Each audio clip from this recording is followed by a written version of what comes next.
तैयारी स्टार्ट। श्रीमान, मैं आपको बताऊंगा कि खेती में सुधार के बारे में हमारे कुछ लोगों का क्या विचार है। विराम। हमने विभिन्न दृष्टिकोणों से अलग अलग विचार किया है।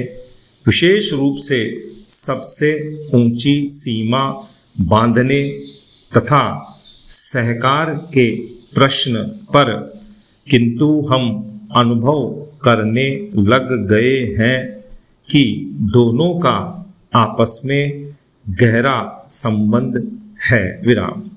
अगर हमारे देश में बड़े बड़े फार्म होते तो यह कल्पना की जा सकती है, भले ही आप इससे सहमत न हों, कि उनका कार्य संचालन दक्षता से होता और उत्पादन भी बहुत बढ़ सकता और साथ ही साथ आधुनिक तौर तरीकों का विस्तार हो सकता।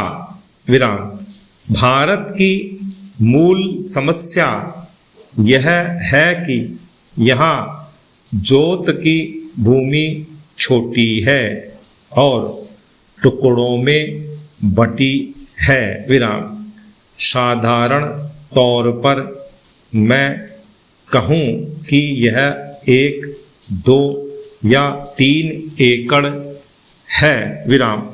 इतनी छोटी जोत की भूमियों से हमारे किसान केवल अपना काम भर चला सकते हैं, लेकिन आधुनिक तौर तरीकों को अपनाने में बहुत कम प्रगति करेंगे। विराम।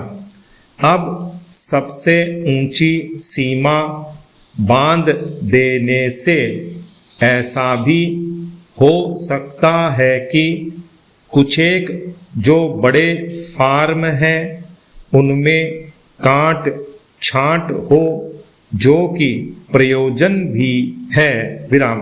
अगर आप चाहते हैं कि प्रगति हो और आधुनिक तौर तरीकों का प्रचलन हो, तब तो ये जो अनगिनत छोटे छोटे फार्म हैं इनको सहकारी ढंग से चलाना है, जिससे कि वे आधुनिक उपायों का लाभ उठा सकें। विराम। पैरा।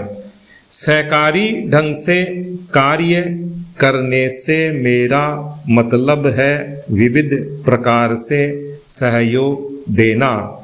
हम सोचते हैं कि पहला कदम सहकार होना चाहिए और ऋण के अलावा अन्य कई प्रकार से भी सहायता की जा सकती है, जैसे वस्तुओं को खरीदना और बेचना, बीज, खाद तथा इसी प्रकार की वस्तुओं को दिलाना।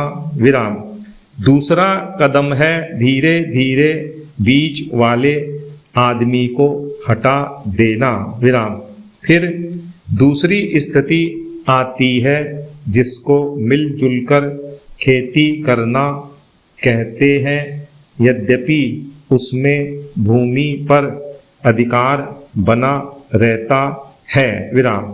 इस प्रकार का हमारा दृष्टिकोण है, जिससे अधिक से अधिक सीमा की समस्या को सहकारों से अधिक जोड़ा जा सके, नहीं तो उत्पादन गिर जाने का भय है। विराम। यह एक जटिल समस्या है जिस पर मनन हो रहा है। विराम। सहकार से मेरा मतलब एक गांव के सहकार से है और ज़्यादा से ज़्यादा 2-3 गांव का सहकार भी हो सकता है, यदि वे निकट से संबंधित हैं। विराम। लेकिन हमारी सरकार इनकी भरपूर सहायता करेगी। विराम।